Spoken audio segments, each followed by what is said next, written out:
Sir start करें। Okay,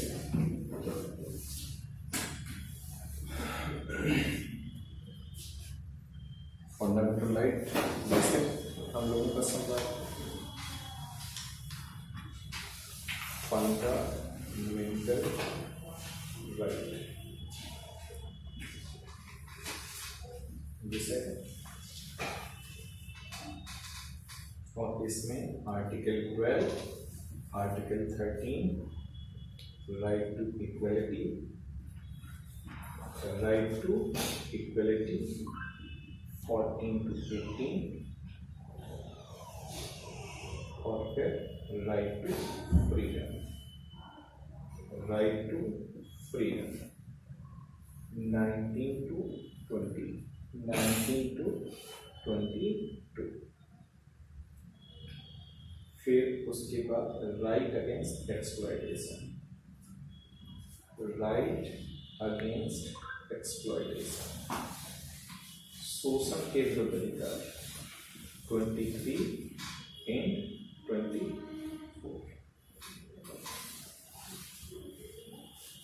और आज हमारा जो टॉपिक है टुडे, आज का जो टॉपिक वो है रिलीजियस फ्रीडम। क्लास में है आपको पूरी तरह से right to religious freedom, right to religious freedom. और इसमें हम आर्टिकल 2 आर्टिकल की बात करेंगे, 4 आर्टिकल की बात करेंगे, आर्टिकल 25, 28।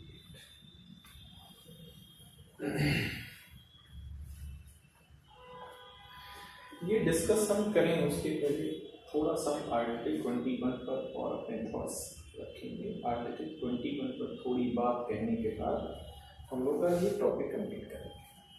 21 पर थोड़ा बात हम करेंगे, आर्टिकल 21 पर बात करेंगे।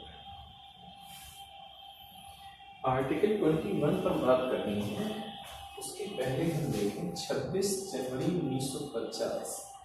This is the commitment date of the constitution, January 1950। यहां से लेकर के 1973 तक अगर हम इस वक्त में देखें तो इस वक्त में सुप्रीम कोर्ट ने कहा कि हम 2 चीजें चेक करेंगे। पहली चीज ये होगी, जब भी संविधान में संशोधन होगा तो उसकी वैलिडिटी हम 2 ग्राउंड पे चेक करेंगे। जब भी पार्लियामेंट कॉन्स्टिट्यूशन में अमेंडमेंट करेगा तो उसकी वैलिडिटी को हम 2 ग्राउंड पे चेक करेंगे। पहला, initiative taken by competent authority, जिसको ये अधिकार दिया गया है संविधान में संशोधन करने का, उसने ये इनिशिएटिव लिया है। और दूसरा, प्रोसीजर स्टेबलाइज्ड बाय लॉ, माने जो संविधान में संविधान संशोधन की प्रक्रिया दी गई है उसको फॉलो किया गया है या नहीं। हम 2 चीजें चेक करेंगे। तो इस दौरान सुप्रीम कोर्ट कॉम्पिटेंट अथॉरिटी इसको चेक करेगी, और दूसरा procedure stabilised by law, procedure stabilised by law, हम ये चेक करेंगे। लेकिन 1973 से अब तक आगे 1973 में केशवानंद भारती केस में सुप्रीम कोर्ट ने कहा कि अब मामला ये है कि हम 2 चीजें तो चेक करेंगे ही करेंगे, जो पहले से चली आ रही वो ये और ये है, एक चीज और चेक करेंगे। मान जब भी संसद संविधान में संशोधन करेगी तो ये 2 तो टेस्ट होंगी, एक टेस्ट और होगा, और वो टेस्ट ये है, तीसरा टेस्ट ये है कि ड्यू प्रोसेस ऑफ लॉ को फॉलो किया गया है या नहीं। एक ये तो चेक होगा कि वो कॉम्पिटेंट अथॉरिटी ने इनिशिएटिव लिया है, दूसरा प्रोसीजर स्टेबलाइज्ड बाय लॉ, ये चेक होगा। और तीसरी चीज जो चेक होगी वो due process of law, due process of law माने क्या लिखा है वो कंटेंट चेक होगा।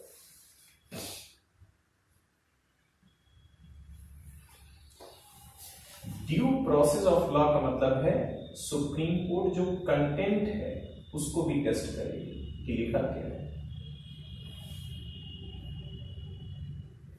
ये प्रोसीजर है, प्रोसीजर को चेक करती थी, प्रोसीजर।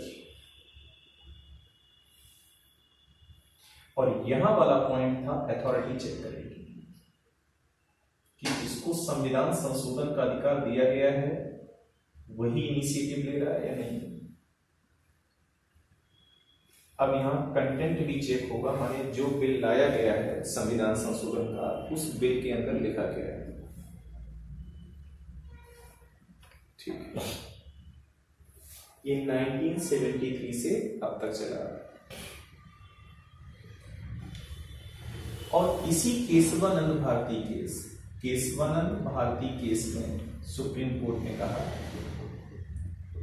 कि आर्टिकल 368 के पावर की एक्सरसाइज करते हुए पार्लियामेंट संविधान में कहीं भी संशोधन कर सकती है, सिर्फ और सिर्फ basic structure of constitution destroy नहीं होना चाहिए, उसका वायलेशन नहीं होना चाहिए। ये केशवानंद भारती केस का ही जजमेंट है। आर्टिकल 21 का एक एंगल हमें और डालना है। 21 आर्टिकल कहता है right to life and personal liberty. Article 21 की बात है right to life, right to life and personal liberty. इसकी बात आर्टिकल 21 कर रहा है। क्लास में आ चुके होंगे आप सब, पहले जाना बंद करिए। जीवन का अधिकार, right to life and personal liberty माने दैहिक स्वतंत्रता, ये आपका फंडामेंटल राइट है। ठीक, पूरा आर्टिकल अगर हम 21 पढ़ें, पूरा आर्टिकल 21 देखें तो पूरा आर्टिकल है एवरी पर्सन, पूरा article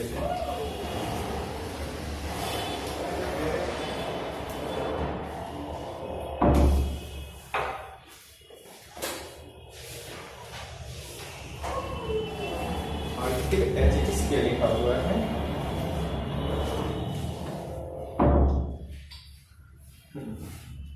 no person shall be deprived. मैं पूरा आर्टिकल जरा लिखता हूं तो समझाने में मुझे सुविधा होगी।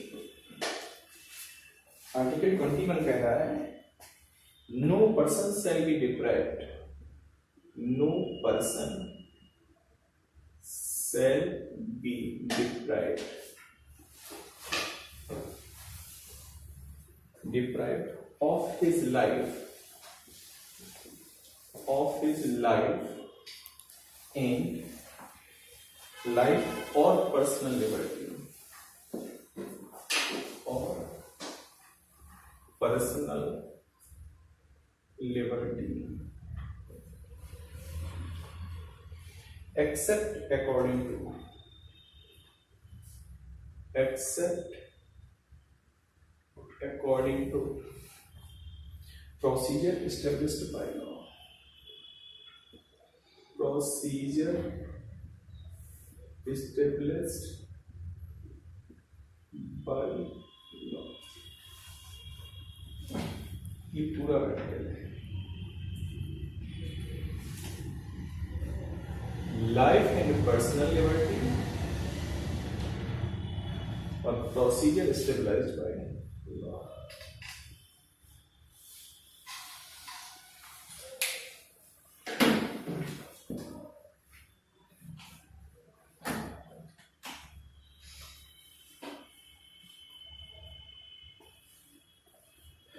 अच्छा, मैं आपको बताऊं कि फर्स्ट वर्ल्ड वॉर के दौरान फर्स्ट वर्ल्ड वॉर के दौरान ब्रिटिश सरकार ने एक प्रिवेंटिव डिटेंशन लॉ पास किया जिसको बोलते हैं डिफेंस ऑफ इंडिया एक्ट 1915। ये फर्स्ट वर्ल्ड वॉर के दौरान डिफेंस ऑफ इंडिया एक्ट 1915 क्या है? ये प्रिवेंटिव लॉ है, right? Preventive law. Second world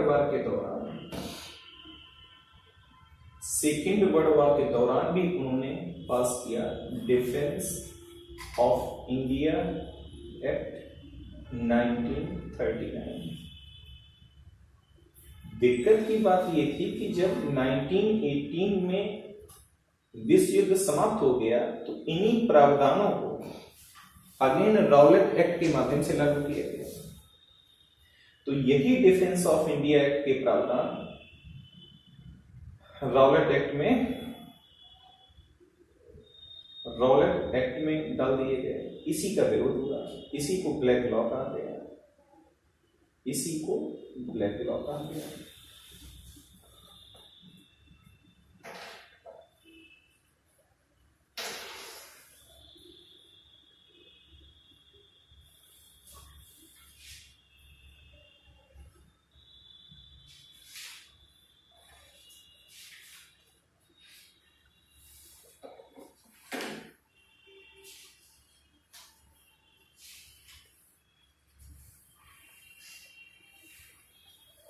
अच्छा।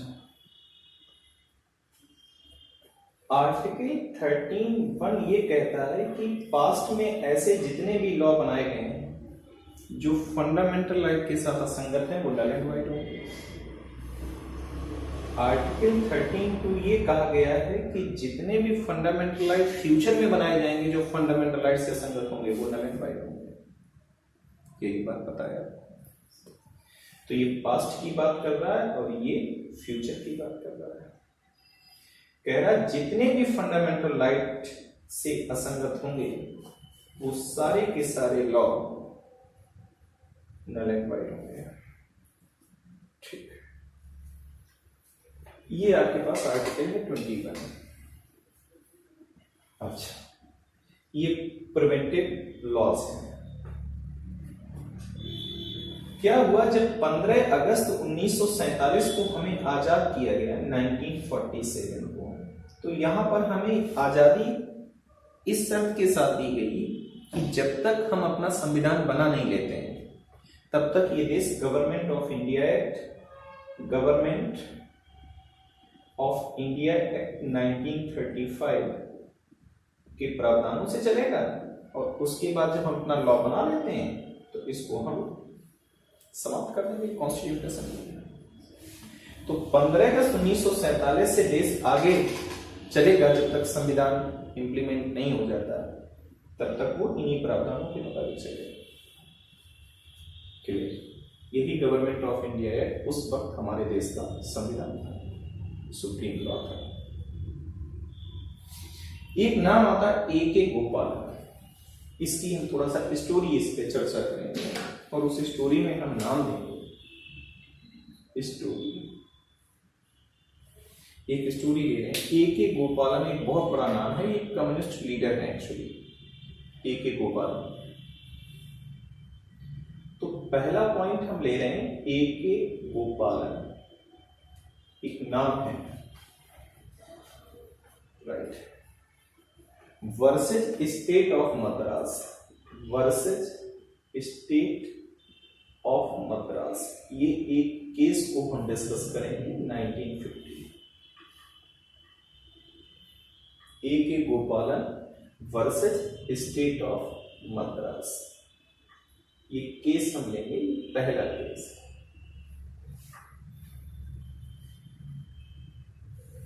(1950)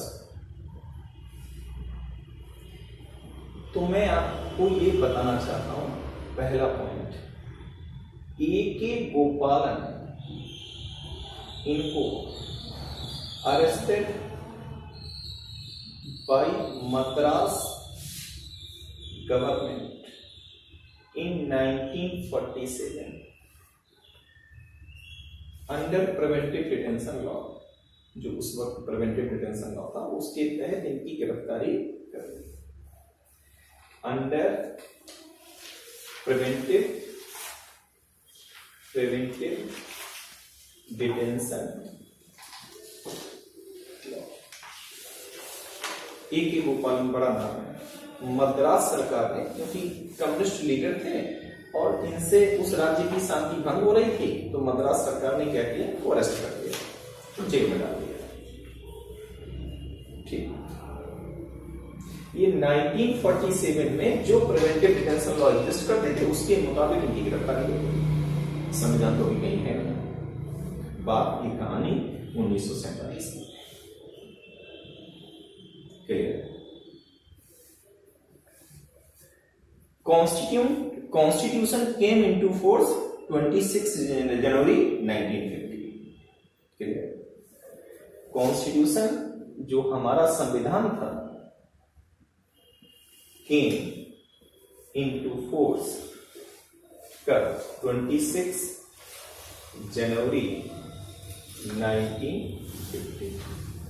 हमारा संविधान प्रभाव में, राइट। अब अगर संविधान प्रभाव में आ गया तो आप देखिए आर्टिकल 22 प्रिवेंटिव डिटेंशन लॉ, और कहां 22(4) से लेकर के 22(7) ये प्रिवेंटिव डिटेंशन लॉ है, राइट। पार्लियामेंट इन पर एक्ट बनाई। क्लियर? ठीक, अच्छा, ठीक। 1950 में क्या किया?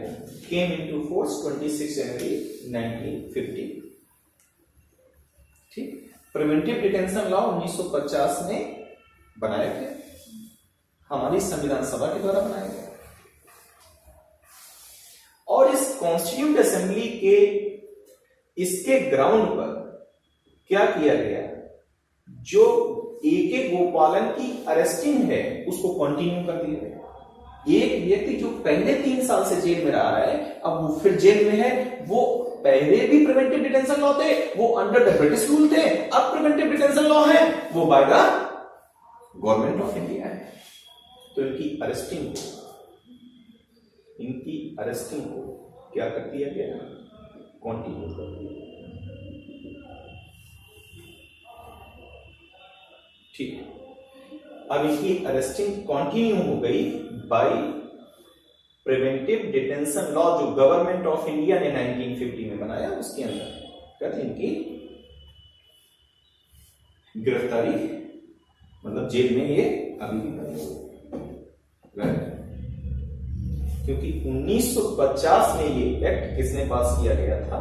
ये पार्लियामेंट ने पास किया। गिरफ्तारी ए.के. गोपालन कहां चले जाते हैं? मूव करते हैं सुप्रीम कोर्ट, क्योंकि एक व्यक्ति प्रिवेंटिव डिटेंशन लॉ के तहत पिछले 3-4 सालों से जेल में बंद है। क्लियर?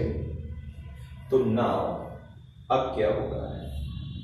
ए.के. गोपालन ये चले जाते हैं, का मतलब इनकी तरफ से वकील चले जाते हैं। Moves to supreme court, supreme court move करते हैं, क्योंकि अब फंडामेंटल राइट आ चुके हैं, ध्यान दीजिएगा। Clear? Move to supreme court on the ground. किस ग्राउंड पर चले जाते हैं? ग्राउंड क्या है जरा देखिएगा। पहला ग्राउंड क्या है? First point. अब इसका सब पॉइंट तो इसके अंदर लिख रहे हैं। जितने भी fundamental rights, all fundamental rights, जितने भी फंडामेंटल राइट्स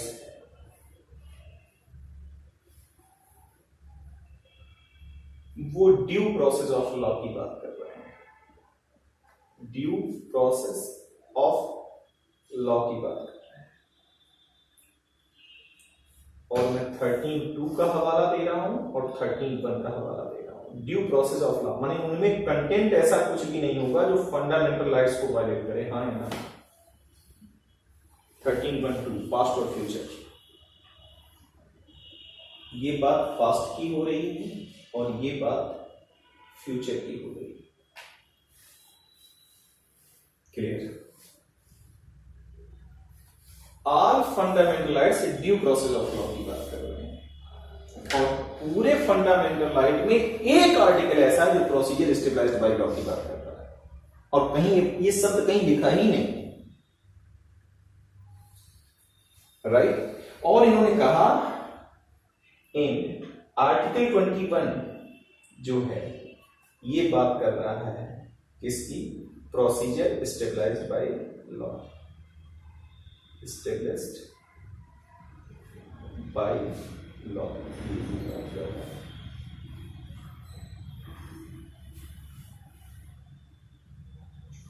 ठीक। और इन्होंने कहा जो प्रोसीजर स्टेबलिश्ड बाय लॉ है वही ड्यू प्रोसेस ऑफ लॉ है, माने यहां पर भी ये ड्यू प्रोसेस ऑफ लॉ ही रहेगा। माने ये जो है प्रोसीजर स्टेबलाइज्ड बाय लॉ, इसका मतलब वही है जो बाकी के फंडामेंटल राइट में ड्यू प्रोसेस ऑफ लॉ है।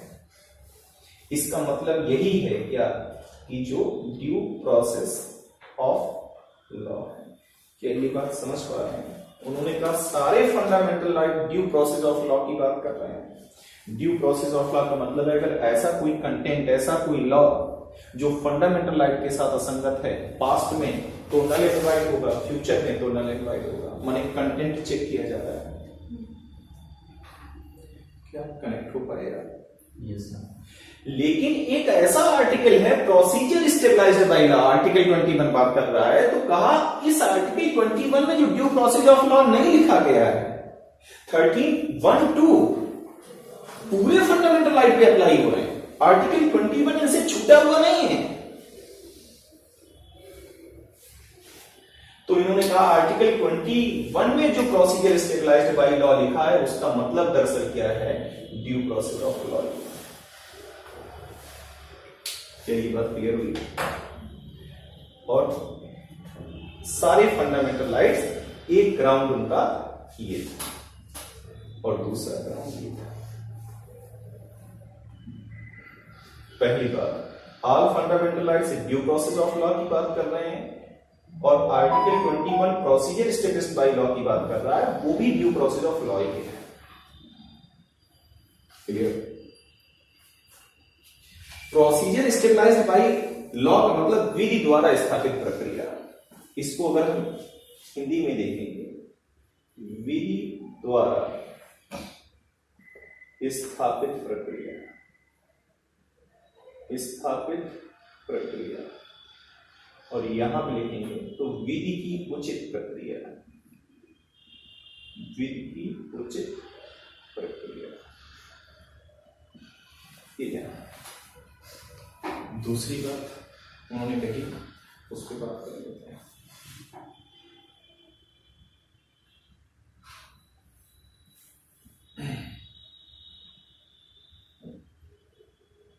सुप्रीम कोर्ट एक ही गोपालन साहब चले जाते हैं। पहला ग्राउंड तो वो ही रखते हैं। दूसरा ग्राउंड वो आर्टिकल, दूसरा ग्राउंड करते हैं कि आर्टिकल 19(1)(d ये फ्री मूवमेंट की बात करता है कि आप फ्री मूवमेंट कर सकते हैं। ध्यान दीजिए, फिगर देखिए, आप पहले देख लीजिए, ये फ्री मूवमेंट की बात कर रहा है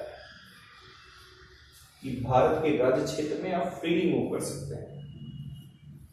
और इस 19(1)(d का जो रेजिस्ट्रिक्शंस है, रीजनेबल रेजिस्ट्रिक्शंस हैं, इसके जो है रीजनेबल रेजिस्ट्रिक्शंस जो हैं आर ये दिए गए हैं ABCD 2 3 4 5 1905 में दिए गए हैं। और आपके फ्री मूवमेंट को दो ग्राउंड पर रजिस्ट्रिक्ट किया जा सकता है। पहला जनरल पब्लिक इंटरेस्ट, पहला जनरल पब्लिक इंटरेस्ट और दूसरा शेड्यूल्ड ट्राइब्स एरियाज में आपका जाना प्रतिबंधित किया जा सकता है। और एक शेड्यूल्ड ट्राइब्स, इन दो के ग्राउंड पर आपका फ्री मूवमेंट रोका जा सकता है। क्लियर?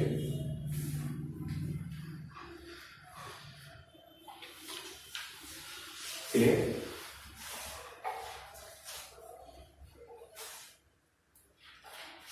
तो जरा मेरी बात आप समझिए फिर से मुझे बोलने दो।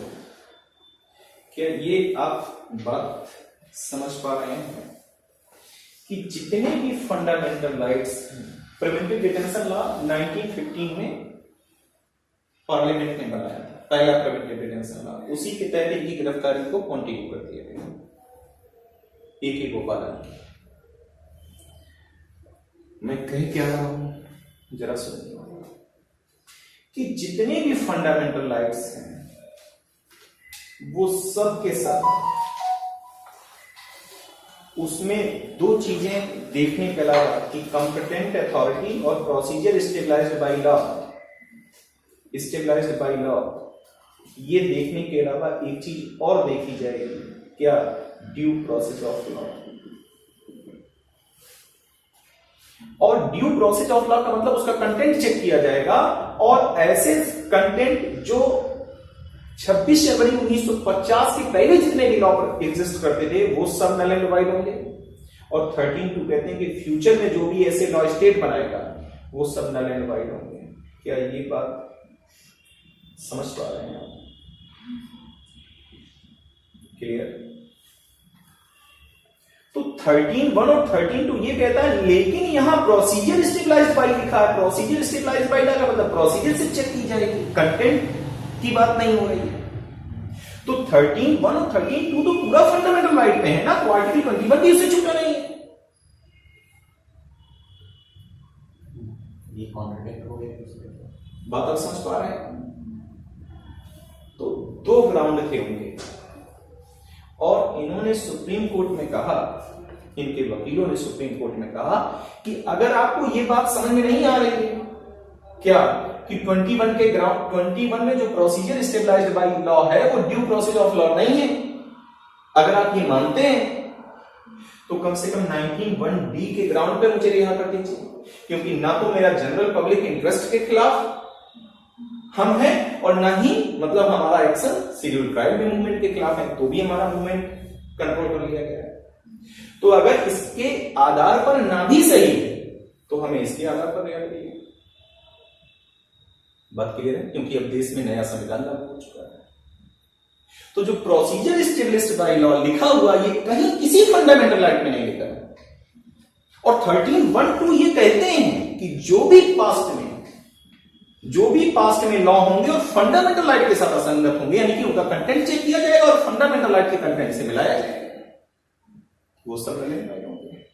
और फ्यूचर में जितने बनेंगे वो भी सब रिलेटेड होंगे। क्या बात समझ पा रहे हैं कि समझ में बात आ रही है कि क्या प्रॉब्लम है?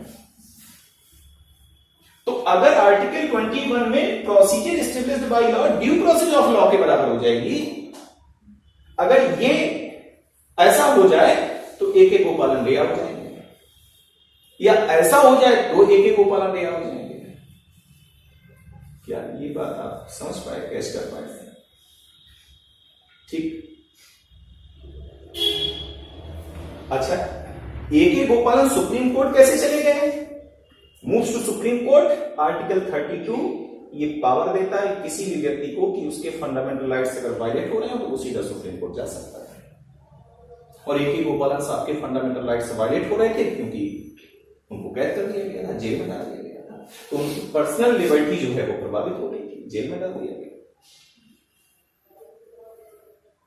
ठीक, यहां तक बात हो गई। तो सुप्रीम कोर्ट का जजमेंट क्या आया ये भी देखते हैं। तो सुप्रीम कोर्ट का जजमेंट क्या आया? AK गोपालन केस में सुप्रीम कोर्ट का जजमेंट क्या आया? 6 जजों की बेंच बैठी, 6 जजेस की बेंच बैठी, जिसने 4-2 से फैसला दिया। ये फैसला क्या दिया?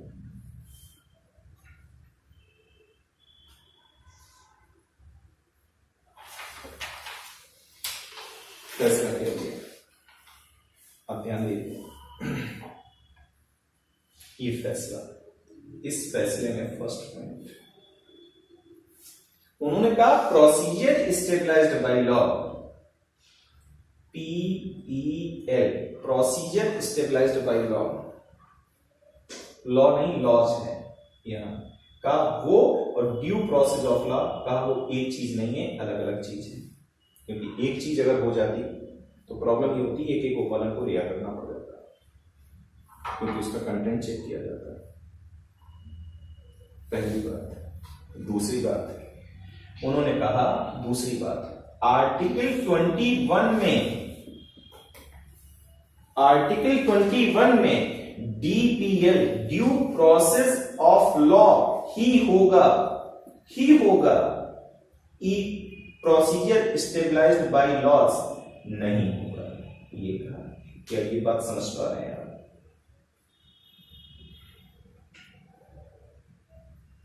ठीक। और तीसरी बात उन्होंने कही कि आर्टिकल 21 एंड आर्टिकल 19 को मिक्स नहीं करेंगे, को मिक्स, इसको इससे कनेक्ट नहीं करेंगे, को मिक्स नहीं करेंगे, दोनों अलग अलग बातें करेंगे, दोनों अलग अलग बातें, अलग अलग, यही लिखा, दोनों अलग अलग है। इसका मतलब एक एक गोपालों को जेल में ही रहना होगा। लेकिन 21 में तो लिखा हुआ है प्रोसीजर स्टेबलाइज्ड बाय लॉ, तो ये चेंज कैसे कर दिया उन्होंने? क्या उन्होंने कहा प्रोसीजर स्टेबलाइज्ड बाय लॉ लिखा है, लेकिन वो ड्यू प्रोसेस ऑफ लॉ के बराबर नहीं, उसका मतलब ड्यू प्रोसेस ऑफ लॉ। हाँ, आर्टिकल 21 में DPL ही होगा, मतलब नहीं, प्रोसीजर स्टेबलाइज्ड बाय लॉ ही होगा, PELS लॉ ही होगा, DPL नहीं होगा, ड्यू प्रोसेस ऑफ लॉ नहीं होगा। कहा अगर ड्यू प्रोसेस ऑफ लॉ होता तो वो यहाँ पे ड्यू प्रोसेस ऑफ लॉ लिख देते लोग। तो कॉन्स्टिट्यूशन मेकर्स ने यहाँ प्रोसीजर स्टेबलाइज्ड बाय लॉ क्यों लिखा? क्या ये बात क्लियर हुई? ये सुप्रीम कोर्ट का जजमेंट है,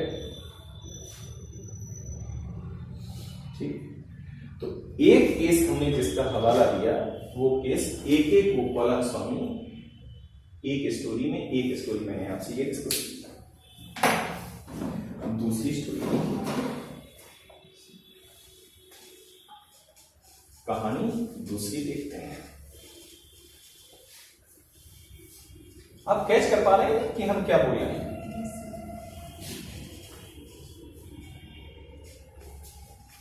थर्टीन 1, 13(2) पास्ट में ऐसे जितने भी लॉ होंगे, माने जो फंडामेंटल राइट के साथ असंगत होंगे, माने उनका कंटेंट और फंडामेंटल राइट का कंटेंट जितना भी डिफरेंट होगा, उतने वो लॉ नल एंड वॉइड होंगे, और फ्यूचर में भी होंगे। ठीक, अब आ जाते हैं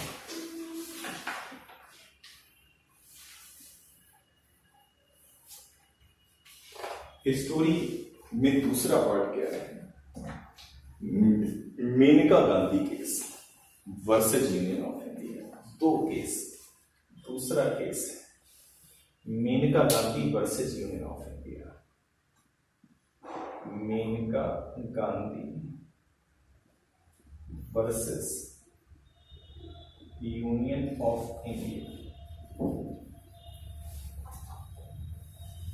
एक केस है वो 1978,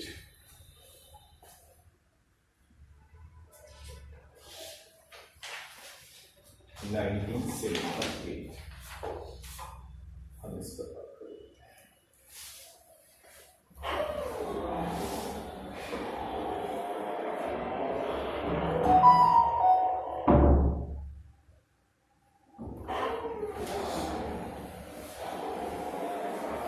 Maneka Gandhi versus union of India.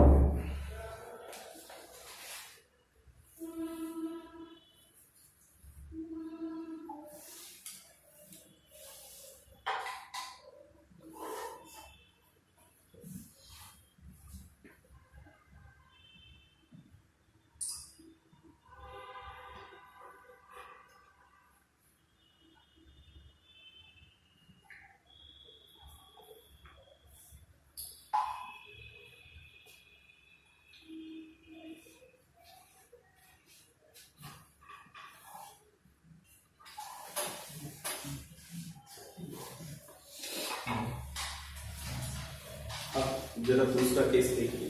आप ये बात पकड़ पाए ना कि प्रॉब्लम कहाँ आ रही है? प्रॉब्लम कनेक्ट कर पा रहे हैं? सर प्रॉब्लम यही है ना कि जैसे 13(1) 13(2) की वजह से ये है नल एंड वॉइड हो जाना चाहिए था, जो छोड़ कौन null and void? Procedure establish by law. अरे प्रोसीजर एस्टेब्लिश्ड बाय लॉ मतलब जो लॉ में लिखा गया है हम उसके हिसाब से काम करेंगे। लॉ में क्या लिखा है हम इसके हिसाब से काम नहीं करेंगे। लॉ में क्या लिखा है जिसको चेक नहीं करेंगे। लॉ में जो लिखा है उसके हिसाब से हम काम करेंगे। तो नल एंड वॉइड कौन हो जाएगा? क्या आप ये समझ पाई बात? बोलिए क्या समझ पाए? सर इसमें ये है कि जो सर आर्टिकल हाँ ये आर्टिकल 21 जो है एक प्रोसीजर एस्टेब्लिश्ड बाय लॉ, इसको पहले से लिखा हुआ है। हाँ। तो उसके अकॉर्डिंग जो supreme procedure established by law का मतलब क्या है? सर कहने का मतलब ये है कि जो लॉ होगा, जो लॉ में लिखा होगा हम उसके हिसाब से काम करेंगे। काम करेंगे। सर उन्होंने ये Right? क्लियर? पक्का? ठीक है। और ड्यू प्रोसेस ऑफ लॉ का मतलब है लॉ में जो लिखा है हम उसको चेक करेंगे। ये बात क्लियर हुई कि नहीं हुई? अब क्या है, A.K. गोपालन ने कहा कि सभी fundamental right due process of law है। क्यों ड्यू प्रोसेस ऑफ लॉ है? क्योंकि 13(1) और 13(2) का हवाला दिया। क्लियर? तो उन्होंने कहा कि इस आधार पर आर्टिकल 21 में जो प्रोसीजर एस्टेब्लिश्ड बाय लॉ लिखा है वो ड्यू प्रोसेस ऑफ लॉ ही है और कुछ नहीं है। क्लियर? दूसरा उन्होंने कहा कि आर्टिकल 19(1) फ्री मूवमेंट की इजाजत देता है और इस पर रीजनेबल रेस्ट्रिक्शंस केवल 2 ग्राउंड पे लगाई जा सकती हैं। और ना तो मैं जनरल पब्लिक इंटरेस्ट के लिए खतरा हूं, ना मैं सिविल ट्राइब्स एरिया में जा रहा हूं। तो हमें कैसे कैद कर लिया जाएगा? ये बात आप समझ पा रहे हैं? तो आर्टिकल 19 को उन्होंने कनेक्ट कर दिया 21 से, माने 19 की वजह से प्रभावित क्या हो रहा है? Personal liberty. सुनिए पहले, 21 के साथ क्या प्रभावित हो रहा है? 19 हो रहा है या नहीं हो रहा है? तो उन्होंने 19 को कनेक्ट किया किससे? 21 से, क्योंकि इस 2 ग्राउंड पर कोई प्रॉब्लम नहीं है तो हमारा पर्सनल लिबर्टी कैसे प्रभावित किया जा रहा है? क्या ये बात समझ में आई या नहीं है? Yes sir. नहीं आई? सर मेरा ये क्वेश्चन है कि 1947 में इनको अरेस्ट किया गया और इनका ये जो अरेस्ट का जो टाइमिंग था तो उसको इंक्रीज कर दिया। हाँ, जब 26 जनवरी 1950 को कॉन्स्टिट्यूशन इंप्लीमेंट हुआ और जब हमारी पार्लियामेंट ने प्रिवेंटिव डिटेंशन लॉ 1905 बनाया तो पहले उनको उस लॉ के तहत गिरफ्तार किए थे, अब उनको इस लॉ के तहत गिरफ्तार कर लिया। सर लेकिन इनका जो वो था सजा का टाइम, तो वो तो सजा तो अभी हुई नहीं, सजा तो कहीं मामला कोर्ट में गई नहीं, वो तो जेल में बंद किए थे प्रिवेंटिव डिटेंशन लॉ के तहत। अंदर हो गया 24 का चैप्टर चौथा वो टाइम प्रिवेंटिव डिटेंशन लॉ के तहत उनको तो जेल में बंद किए थे। अभी क्या है? उसी रॉलेट एक्ट के खिलाफ तो हम लोग आंदोलन किए, नहीं कनेक्ट कर पाए। सुप्रीम कोर्ट है। मेनका गांधी केस में क्या हुआ? रफली बात मैं बता दूं, रफली बात, जब 1977 के इलेक्शन हुए तो इस इलेक्शन में कांग्रेस हार गई। कांग्रेस हार गई। जनता पार्टी की सरकार बनी। जनता पार्टी की सरकार बनी। प्रधानमंत्री बनते हैं मोरारजी देसाई। प्रधानमंत्री ये बनते हैं मोरारजी देसाई, ये इस देश के प्रधानमंत्री बनते हैं। क्या हुआ? कांग्रेस हार गई। ध्यान दीजिए, माने इंदिरा गांधी हार गई। कांग्रेस हार गई माने इंदिरा गांधी हार गई। इंदिरा गांधी, इनके दो बेटे हैं, एक राजीव गांधी बड़े बेटे हैं, एक संजय गांधी छोटे बेटे थे। राजीव गांधी का विवाह सोनिया से हुआ, सोनिया गांधी। संजय गांधी का विवाह हुआ है मेनका गांधी से। इनके दो बेटे हैं, एक राहुल एक प्रियंका। इनके केवल एक बच्चा है वरुण। वरुण गांधी इस समय बीजेपी से सांसद भी है। क्या ये इतनी कुल बात पता चली? ठीक। अच्छा, अब क्या होगा, मेनका गांधी के पास पासपोर्ट नहीं था, तो मेनका गांधी ने क्या किया, पासपोर्ट एक्ट 1967 के तहत पासपोर्ट एक्ट 1967 के सेक्शन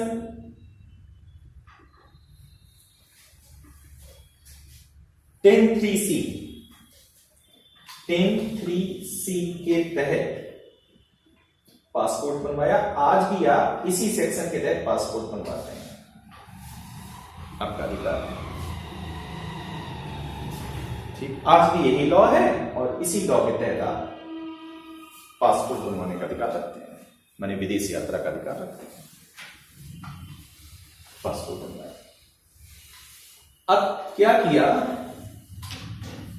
पासपोर्ट बनवाया, माफ कीजिएगा ये भी हटा देते हैं, के तहत पासपोर्ट बनवाया, यहां पे लिख देते हैं, थोड़ा यहां पर पासपोर्ट बनवाया उसका सेक्शन दूसरा है। नहीं, यहां पे मैं दूसरी बात लिखता हूं, ये दूसरी बात है। मोरारजी देसाई सतर्क हो गए, उनको लगा ये लोग भागने के चक्कर में हैं, देश छोड़ने के चक्कर में हैं, क्योंकि इमरजेंसी प्रोविजन लगे थे, सब पे कार्रवाई होनी थी, जनता असंतुष्ट थी, तो उनको लगा ये मामला भागने वाला हो रहा है, बन रहा है, राइट। तो इसी पासपोर्ट एक्ट के सेक्शन 10(3)(c) के तहत पासपोर्ट अधिकारी का मेनका गांधी के पास फोन आया कि आप अपना पासपोर्ट जब्त करिए, राइट, और उनका पासपोर्ट जब्त कर लिया गया, पासपोर्ट जब्त कर लिया गया। बात क्लियर है? और इसी के खिलाफ मेनका गांधी सुप्रीम कोर्ट गए। इसमें मेनका गांधी को तो ऐसा बहुत बड़ा फायदा नहीं मिला इसमें, लेकिन ये जजमेंट लैंडमार्क जजमेंट है आर्टिकल 21 के लिए। क्या है जरा देखिए, ये सारी चीजें बदलेंगी AK गोपाल केस, राइट। अब है क्या, ये वाला केस क्या है, इस पे हम बात कर लेते हैं। ये हल्की सी समरी हमने दी, अब हम इस पर बात करते हैं। सुप्रीम कोर्ट की 7, क्योंकि एक इसी तरह का मैटर एक बार पहले आ चुका था, अब अगर इस फैसले को पलटना है सुप्रीम कोर्ट को, तो इससे बड़ी बेंच बिठानी पड़ेगी। तो इसका मतलब है सुप्रीम कोर्ट जजमेंट, इस केस में सुप्रीम कोर्ट जजमेंट देख रहे हैं, और ये 7 जजों की बेंच बैठी है, और जिसने 7-0 से फैसला दिया, माने सारे पक्ष में है, कोई विपक्ष में नहीं। ये फैसला 7 का है। क्या फैसला है, सुन लीजिए क्या फैसला है। फर्स्ट पॉइंट सुन लीजिए, मेरी बात देख लीजिए इधर। सुप्रीम कोर्ट ने कहा कि जो procedure established by law article 21 में लिखा है, वो वही है जो फंडामेंटल राइट के अन्य आर्टिकल में ड्यू प्रोसेस ऑफ लॉ है, वो वही है। क्लियर?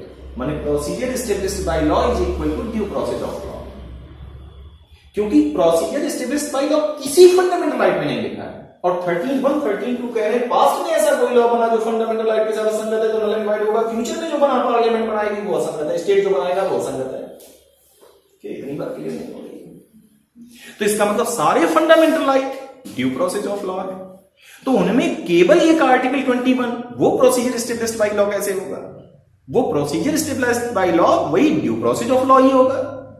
इसका मतलब उसका कंटेंट चेक किया जाएगा कि वो अकॉर्डिंग टू फंडामेंटल राइट के साथ असंगत तो नहीं है, और अगर असंगत है तो वो नल एंड वाइड होगा। मतलब आर्टिकल 21, तो उसका कंटेंट भी चेक किया जाएगा। अभी तक ही कह रहे हैं कंटेंट चेक नहीं करेंगे, हम प्रोसेस चेक करेंगे, प्रोसीजर चेक करेंगे, कंपिटेंट अथॉरिटी चेक करेंगे। अब कहेंगे यहां पर कि हम उसका कंटेंट भी चेक करेंगे, तभी किसी की पर्सनल लिबर्टी और लाइफ छीनी जा सकती है। हाँ या ना? बात क्लियर हुई है नहीं? बोलो। तो उन्होंने फर्स्ट कहा कि जो आर्टिकल 21 में प्रोसीजर स्टेब्लिश्ड बाय लॉ है, पहला आर्टिकल 21 में जो प्रोसीजर स्टेब्लिश्ड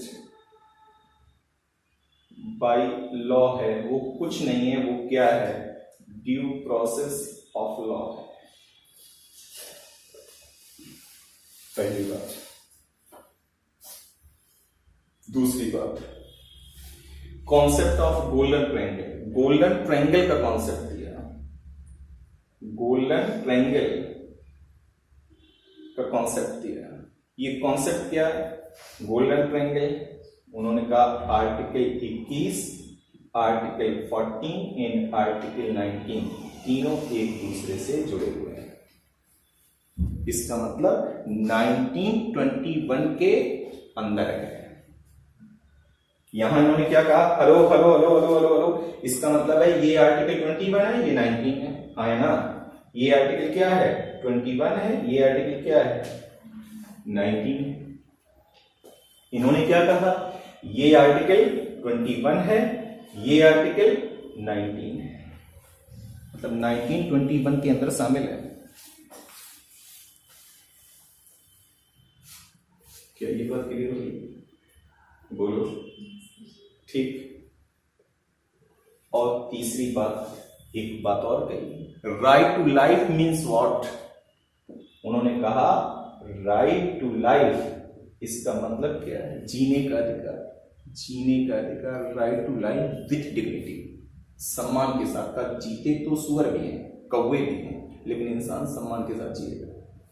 तो इसका मतलब right to life with dignity, ये इसका मतलब ये जीने के अधिकार का मतलब सम्मान के साथ जीने का अधिकार। तो बात क्लियर हुई है नहीं हुई? ठीक। ये दो लैंडमार्क केस हैं आर्टिकल 21 के रिगार्डिंग।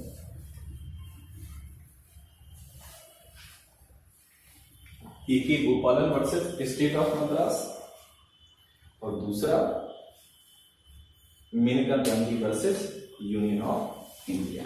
Sir clear?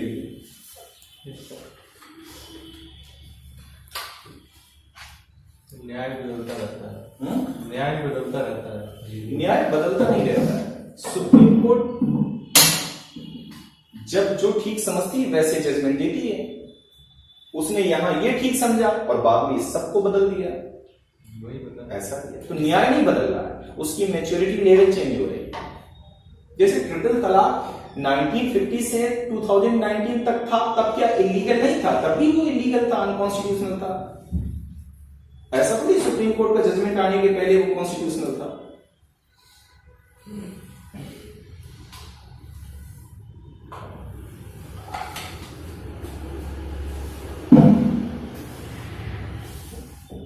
आगे बढ़े।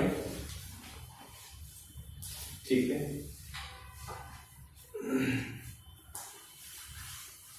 राइट टू लाइफ में right to life with dignity या ह्यूमन डिग्निटी। आप रिस्पेक्ट हटा दीजिए किसी के जीने से। No life. वो जिएगा तो देखने में तो चलेगा फिरेगा,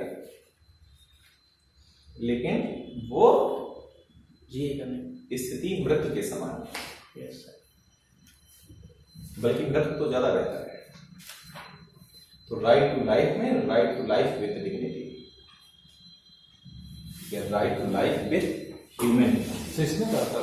इसमें भी अच्छा ये बात कही थी ना, क्या? जो स्टेट ऑफ पंजाब वर्सेस जो कॉर्ट है 1996 केस। अब इसके आगे तो हर केस में यही चलेगा, ठीक है। इतनी बात मुझे बतानी थी। अब आप मुझे परमिशन दीजिए आगे बढ़ने के लिए, मैं आगे बढ़ता हूँ।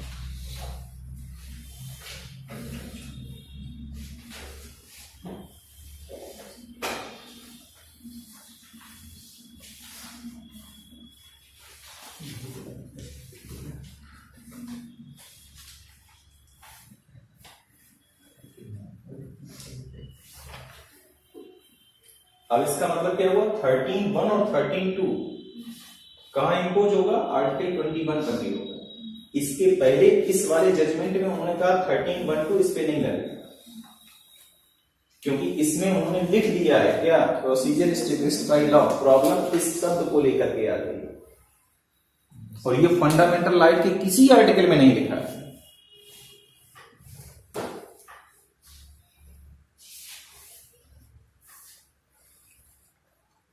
इस शब्द के अलावा जो शब्द है वो आर्टिकल 14 में लिखा है, तो वो दोनों लिखे, procedure established by laws and due process of law, दोनों शब्द लिखे हुए, एक नहीं लिखा हुआ। क्लियर?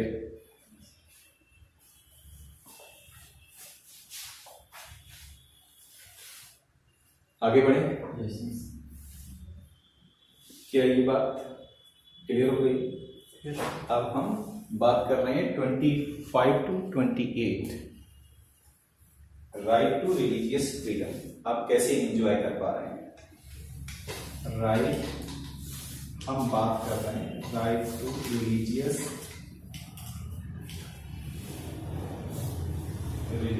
फ्रीडम, हम इसकी बात कर रहे हैं,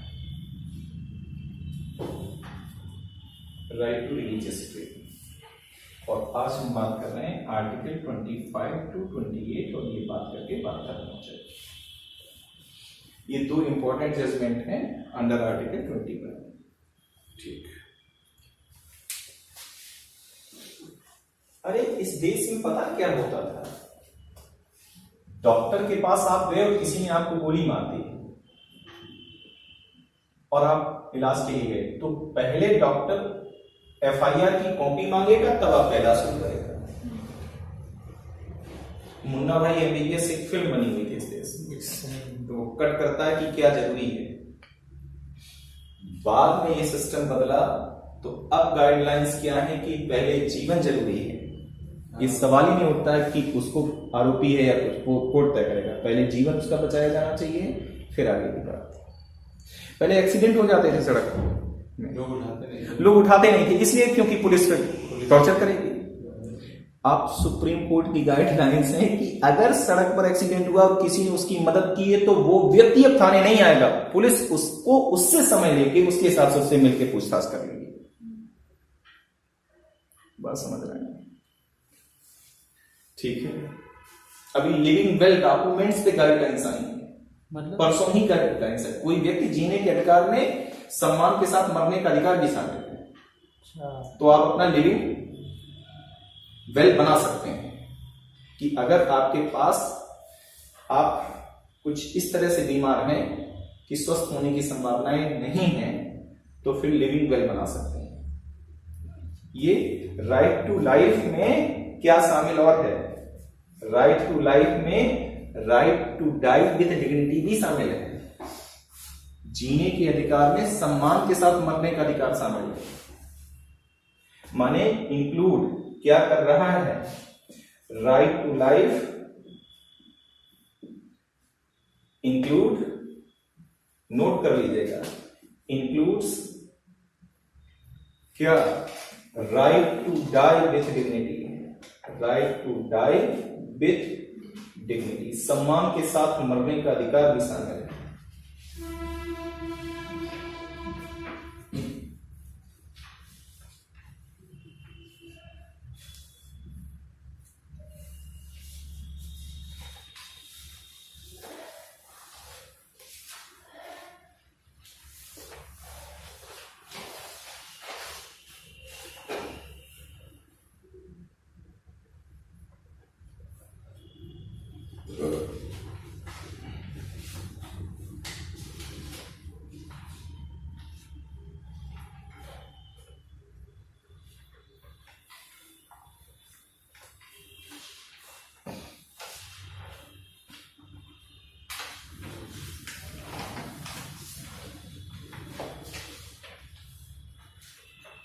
एनेस्थीसिया, दो तरह की एनेस्थीसिया होती है, एक्टिव एक पैसिव।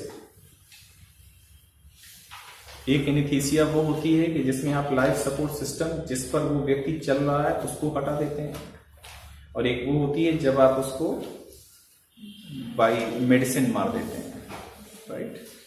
तो लाइफ सपोर्ट सिस्टम हटा के आप उसको ये मौत दे सकते हैं। इसलिए इसमें लिविंग वेल अभी